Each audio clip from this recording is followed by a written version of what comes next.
जिन घरों को बनाने में उस टाइम पर उन्होंने अपना जीवन बिता दिया, वही घर आज वीरान पड़े हुए हैं और शायद ही आज की पीढ़ी ऐसे घर को दोबारा बना पाएगी। नमस्कार, मैं हरीश एक नवे अनुभव में आप सबका स्वागत करता हूं। आज इस अनुभव में मैं आपको लेकर चलने वाला हूं उत्तराखंड के सबसे ओल्ड गांव की तरफ, जहां पर बहुत सालों पहले एक बहुत बड़ा गांव बसा करता था, लेकिन वक्त के साथ साथ लोग बदलते गए और पूरा गांव खाली हो गया। मैं बात कर रहा हूँ उत्तराखंड राज्य के टिहरी जिले के एक ओल्ड विलेज वार्ड गांव के बारे में। बहुत सालों पहले मैं इस गांव में गया था और मैंने देखे यहाँ पर बहुत ही पुराने तरीके के घर, जहाँ पर हाथ से बनी हुई कई कलाकृतियां मुझे दिखी, जिनको देखकर मैं आश्चर्यजनक था। उस दिन मुझे इस गांव को देखकर ये लगा कि ये गांव उत्तराखंड के ओल्ड विलेजों में से एक गांव है।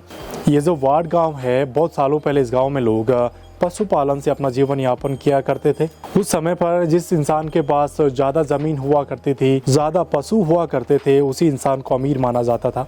वक्त के साथ साथ लोगों की सोच बदलती गई, लोग बदलते गए और ये गांव खाली हो गया। जिस गांव को बसाने में उस टाइम पर हमारे पूर्वजों ने अपनी कई पीढ़ियों तक मेहनत की थी, आज वही गाँव पूरा वीरान पड़ा हुआ है। कुछ सालों पहले जब मैं इस गांव के ट्रिप पर गया था, तो उस टाइम पर मेरा कुछ ज्यादा मकसद नहीं था वीडियोस रिकॉर्ड करने का। वहां पर जाकर मुझे एहसास हुआ कि ये भी एक दुनिया है, क्योंकि ये गांव, जिस गांव की बात मैं कर रहा हूँ, ये चारों तरफ पहाड़ियों के बीच में बसा हुआ है। यहाँ पर आज भी ना कोई लाइट है, ना नेटवर्क और ना ही यहाँ पर सड़कें। इस गांव में मुझे दिखे कई सौ साल पुराने घर, जहाँ पर हाथ से बनाई हुई कलाकृतियाँ मुझे दरवाजों पर दिखी। देखकर मुझे लगा कि उस टाइम पर यहाँ के पूर्वजों ने इन घरों को बनाने में कितनी मेहनत की होगी।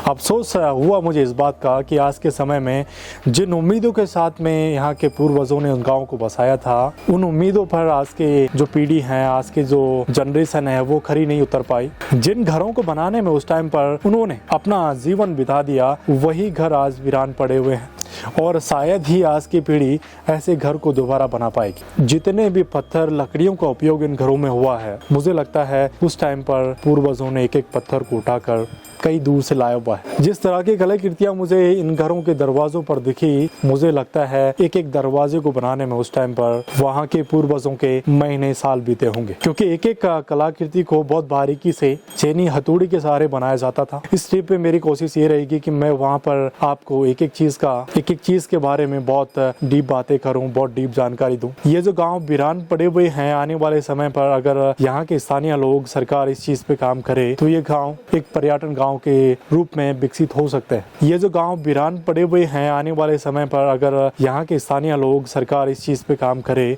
तो ये गांव एक पर्यटन गांव के रूप में विकसित हो सकते हैं। उत्तराखंड के कई ऐसे पुराने गांव हैं जहां पर युवाओं ने, सरकार ने मिलकर काम किया है। वही पुराने तरीके से उन गाँवों को बनाया गया और आज के समय पर हजारों की संख्या में उन गाँवों में पर्यटन आ रहे हैं और वहाँ के स्थानीय लोगों का रोजगार चल रहा है और लोग ऐसी जगहों पर एक अलग आनंद महसूस कर रहे हैं। तो इस वीडियो को मैं यहीं पर समाप्त करना चाहूँगा। उम्मीद है आप सबको ये वीडियो पसंद आई हो तो ज़रूर लाइक, शेयर और चैनल सब्सक्राइब, और जल्द मिलते हैं एक नए अनुभव के साथ। तब तक के लिए धन्यवाद। Channel subscribe.